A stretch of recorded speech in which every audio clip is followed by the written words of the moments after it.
Away, we know who you are. We don't want you in our country. If we see you, we will burn you to death.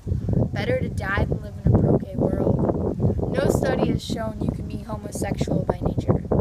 These are just some examples of just how homophobic people are in Uganda when reacting to the Ugandan LGBT community.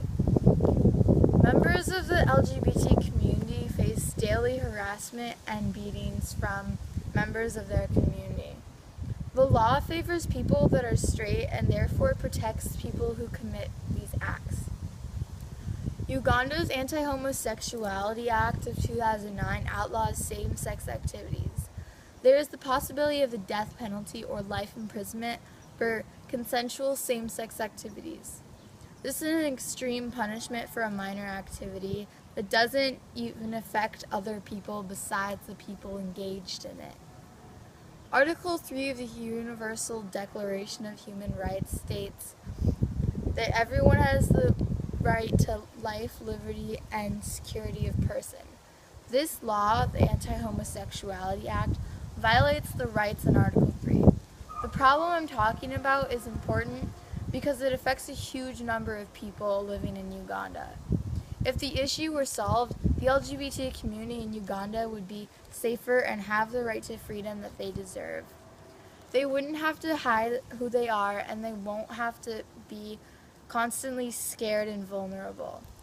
The Kill the Gays Bill, or Anti-Homosexuality Act, was submitted on October 14, 2009. However, it did not pass and did not turn into law due to the law containing the death penalty for same-sex marriages. Despite the fact that it didn't pass, the harassment still continued, and people were still at risk. The bill was eventually signed on the 24th of February 2014. It only passed because the part of the bill that contained the death penalty was replaced with life imprisonment. Just imagine living in this country and having to hide yourself because of the possibility that you could be beaten or even put in jail for life. Even prior to 2009, many LGBT members felt their lives were not as safe, as government frequently targeted members of the LGBT community by imprisoning and torturing. The Ugandan government needs to understand that this issue is not something under their control, and they can't force a law for the death penalty or life imprisonment for same-sex activities. The beating and harassing isn't okay and only makes things worse. The Ugandan government and society need to learn how to accept the people regardless of their sexual orientation and understand that this is not a choice that they are making and that they are just fine the way they are. Putting them in jail just takes up space for people who actually belong there. People who are LGBT aren't criminals, and they aren't just going to go away if you put all of them in jail. There are always people who are going to be different, and not everyone is the same. The Ugandan government and society needs to learn how to accept the people regardless of their sexual orientation and understand that this is not a choice and that they are who they are. It is inevitable that there are going to be people that are not heterosexual or who are different, and they aren't going to change.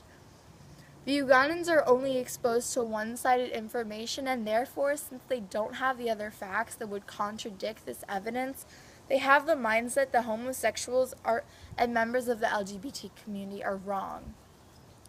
In a quote taken from Wikipedia, conversion therapist Richard A. Cohen states in his book, Coming Out Straight, homosexuals are at least 12 times more likely to molest children than heterosexuals. Homosexual teachers are at least 7 times more likely to molest a pupil. Homosexual teachers are estimated to have committed at least 25% of pupil molestation. 40% of molestation assaults were made by those who engage in homosexuality. The people of the LGBT community and in Uganda are always having to pay attention for their surroundings because they never know if they are in danger or not. They never feel safe, and they always have to hide who they are to keep themselves out of harm's way.